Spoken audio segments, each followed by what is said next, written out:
the army came back. The Lord gave them one of the strangest methods for conquering a city. He told them to do something that we just by nature find it hard to do. First of all, he said, shut your mouth.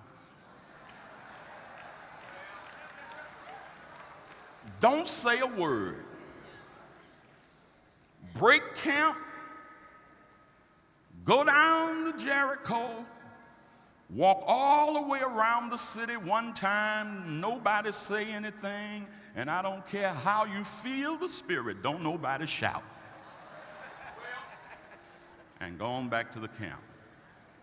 They did it. Second day, do the same thing. See them breaking camp, going again, marching around the city. Third day, do the same thing. They did it again. Fourth day, fifth day, sixth day. Finally, on the seventh day, the Lord said, go around the city, compass the walls 6 times, and don't say nothing. Now, you know when the Lord keeps blessing us, doesn't give us the freedom to shout. When he does release us, you talking about turning loose.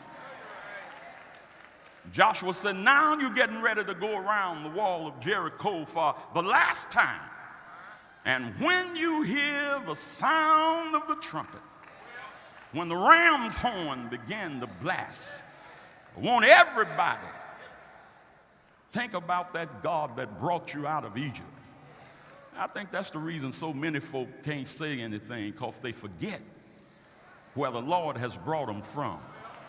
Because I tell you, you can't think about where God brought you from and remain silent. Jesus opened blinded eyes, unstopped deaf ears, and told the folk, don't tell nobody. But they just couldn't keep it to themselves. And I want you to know that when the Lord does something great in your life, I don't care how you get around your sophisticated friends that tell you it don't take all that, and that you don't need to be making all of that noise. You're no longer in the country. You are now intelligent. You are educated. But when I think of the goodness of Jesus and all that he's done for me, I told our people I'm kind of stuck between preaching and testifying. I get up and I want to testify, and if I testify, I know I can't preach.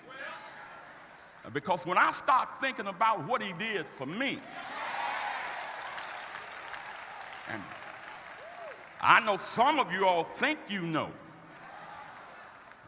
but it was interesting to me when I walked into Convocation yesterday and even this morning, because I know, you know, we got rumor mongers everywhere. And we got folk, you know, on such and such a day, y'all, we're going to pray for our presiding bishop. And they down there praying, Lord, touch him, Lord, heal him. And then leaning over, honey, you heard anything yet?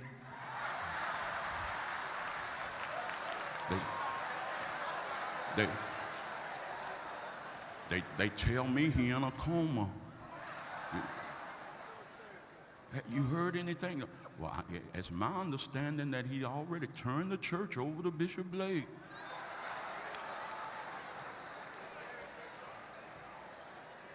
And then after all of those rumors, yesterday I walked in and today and looked at the saints, and I saw people.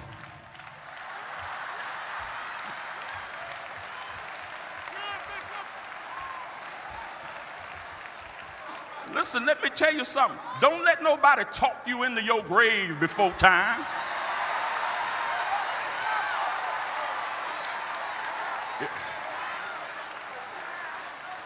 It don't matter what the doctors name it. If God said live, I wish you'd tell about 5 people, God said live.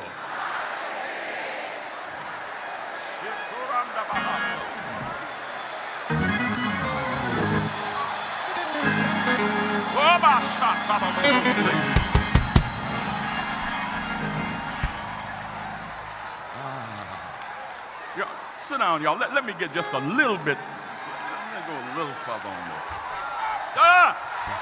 Hallelujah!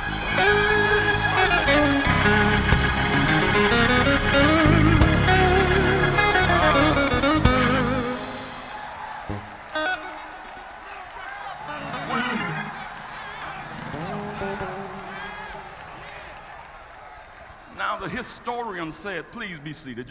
I won't be much longer.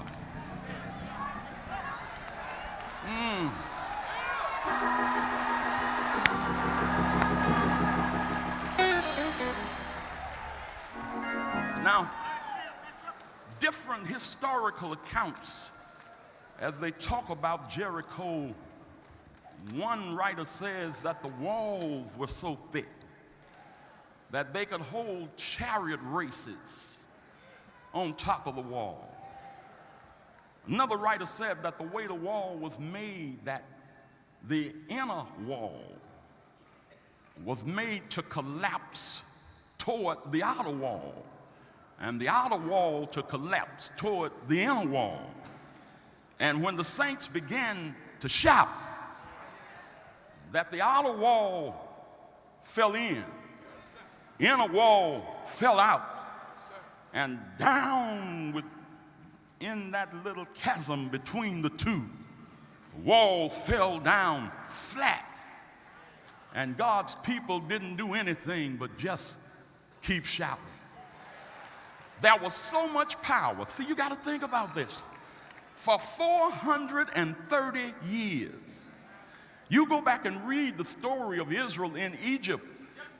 What they requested of Pharaoh, all they wanted was a 3-day rest time to go out into the wilderness and make sacrifice to their God. Pharaoh wouldn't even let them have a 3-day revival. But after 430 years, they had so much pent-up emotion that even a wall couldn't stand when they began to open their mouth and praise God. There's some folk I'm looking at, what God just brought you out of. You've been in it so long until the enemy told you you would never come out. And now that you're out and people wonder why you keep running around the church, why you won't shut up so somebody else can hear, why you got to dance every time you go to church. But if they only knew what you've been going through, if they understood where God brought you from, they would understand why you can't sit down.